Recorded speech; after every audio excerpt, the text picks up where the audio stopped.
Regardez-moi ça comme il braque. Vous voyez, il tourne sur lui-même. Il est incroyable ce scooter. Il a un angle de braquage immense.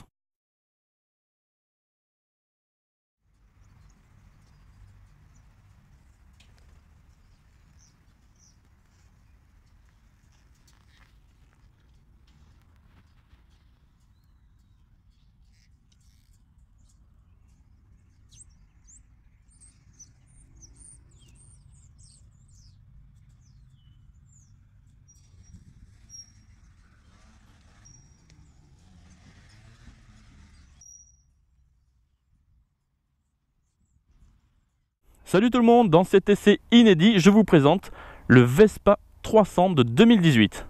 Alors pour son moteur, nous avons un monocylindre 4 temps, évidemment, d'une cylindrée de 278 cm3 qui fait 22 chevaux et qui développe un couple de 2,2 m/kg à 5000 tours minute.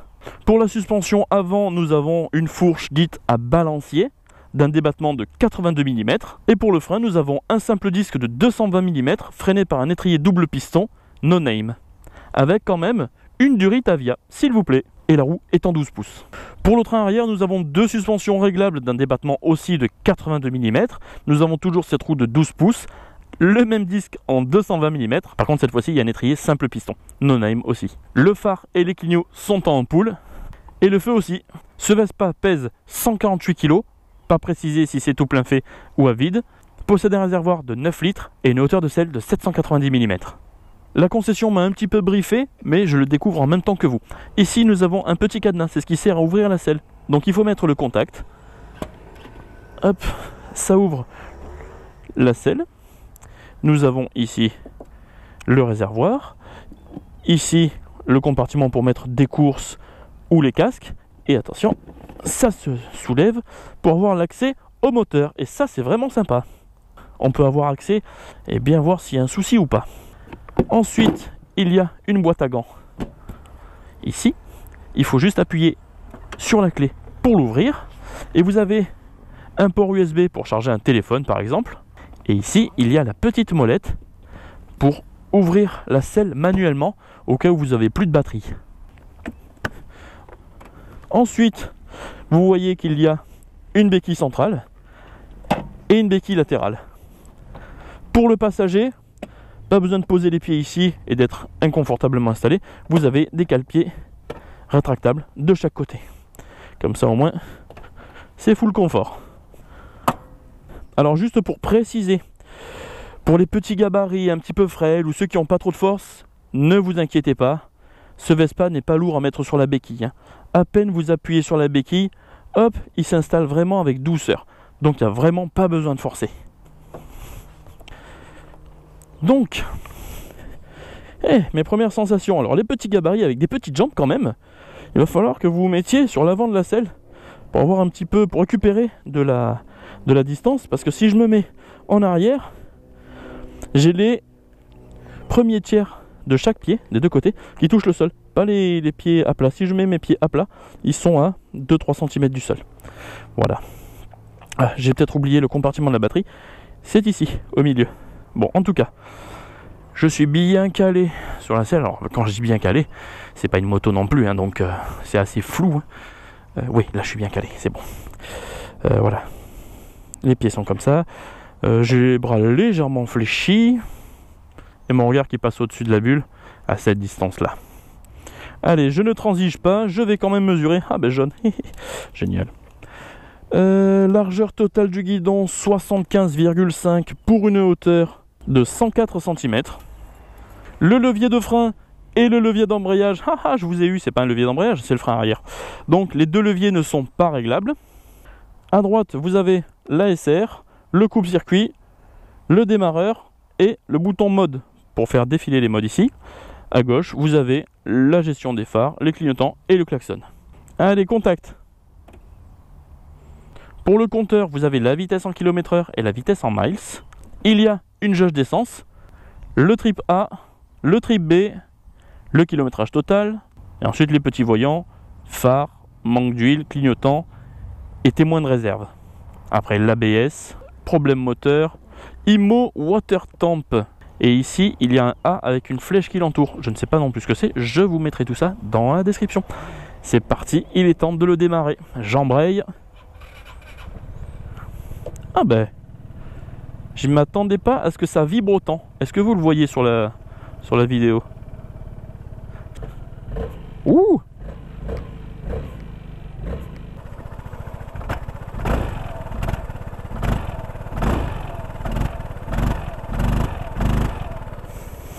Allez, c'est parti!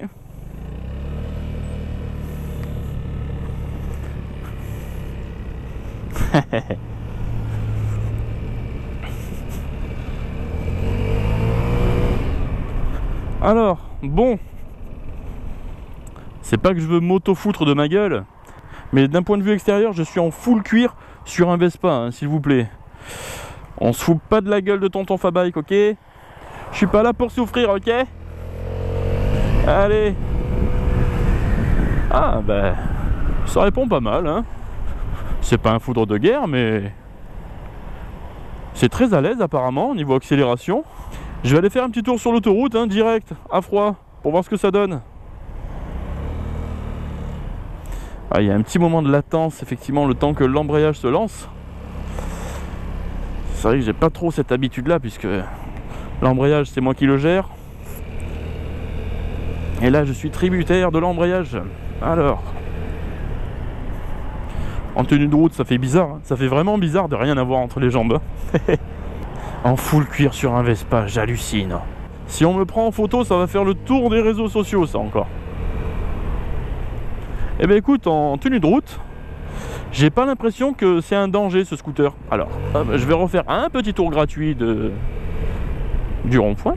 Mais en tout cas, je ne suis pas effrayé de tomber. Ouh, oh là là, ça frotte déjà? Mince. Ah ça je voulais pas par contre. Mais bon, c'est pas grave. Allez, direct sur l'autoroute.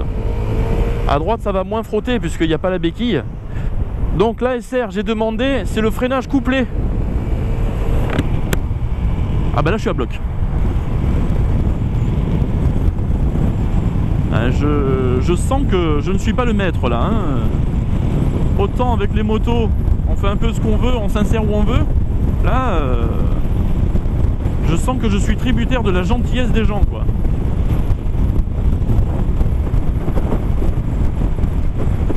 Le petit saut de vent, je trouve qu'il fait bien son travail, mais j'entends beaucoup de vent. Il n'y a pas de contour, je peux pas vous dire les régimes moteurs. Je vais essayer de faire une pointe. Oh là là, un peu cher. Ouais, 130 km/h maximum de chez maximum. Ça va vraiment être la pointe, hein. Mais entre 100 et 110, il va se sentir à l'aise, mais ne dépassez pas les 110, hein. Bon, de toute façon, hein, c'est pas non plus prévu pour faire de l'autoroute. Donc, c'est de l'urbain. Vous voyez, il est bien équilibré, hein. J'avais oublié d'attacher mon casque. Hop. Mais vous voyez, il est bien équilibré, je peux lâcher les mains sans problème, même m'allonger en arrière. Mais il n'est pas du tout dangereux, quoi. Ah, le freinage est bon. L'ABS du frein arrière s'active assez facilement pour le petit coup de frein que j'ai mis. Clignotant.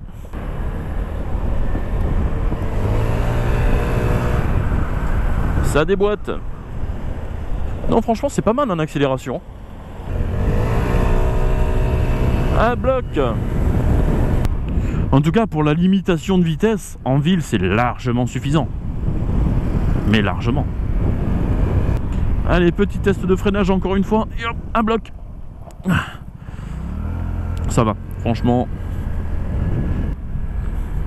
Oui, c'est un freinage qui assure, hein. Il n'y a pas de souci là-dessus. Le freinage est présent. Hop. Là, je peux m'insérer comme je veux. Ça, c'est bien. Oh, un confrère en 50. Alors, pour les petites mimines, j'ai pas précisé, mais les leviers ne sont pas très proches des manettes quand même, hein. Regardez, voilà. Hop. J'ai à peine la moitié de ma dernière phalange qui touche le levier, des deux côtés, évidemment. Donc pour les toutes petites mains, je sais pas comment vous allez faire. Mais bon, après, vu que je vois tout type de gabarit sur ce genre de véhicule, bah, c'est que ça doit pas poser de problème en fait. Hein. Hop. Ouais, c'est réactif hein, en ville. Regardez, je veux déboîter, petit clignot, hop, poignée dans l'angle.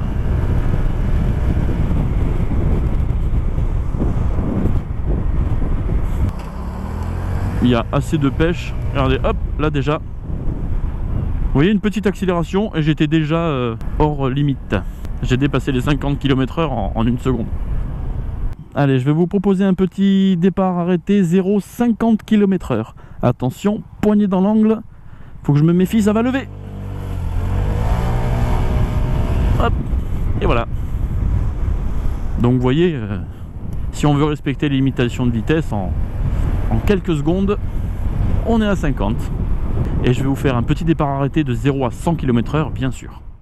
Et maintenant, un départ 0-100 km/h à bloc.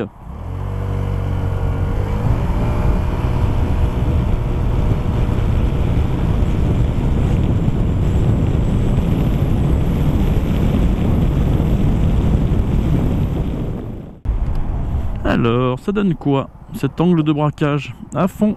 Purée. Il tourne sur place. Oh. Impressionnant. Franchement, il est maniable. Hein, vous avez vu ça? Tranquille. Hein, regardez. Hop, je fais demi-tour quand je veux, où je veux. Et ça repart. Non, franchement, c'est cool. Alors les suspensions, est-ce que ça va me répondre? Est-ce que les moteurs vont me répondre? Salut. Bon. Ouais. Bon. Ça dépend sur qui on tombe en fait, hein, toujours pareil. Hein. Et toi tu passes pas, moi je passe. Ah, quand je me faufile en 2-2. Et voilà. Oui bon, bah, je me suis fait klaxonner, écoute. Je suis sur un scooter, hein, faut bien qu'à un moment donné je m'adapte. Hein. Faut que je roule comme un scooter. Hein. Non, je rigole. C'était une petite erreur de ma part. Je l'avoue. Mais il passe d'un angle à l'autre. Oh, il est incroyable ce petit scooter là. Hein. Il est super maniable. Hein. Je remercie Superbike La Valette pour m'avoir prêté ce petit Vespa. Et ben c'est la fin de cet essai. Pour ceux qui ne me connaissent pas, n'hésitez pas à liker, commenter ou vous abonner à ma chaîne. Ça fait toujours plaisir. Dans la description, il y a le lien de ma page Facebook. Donc vous êtes les bienvenus et je vous dis à plus tard pour un autre essai. Ciao!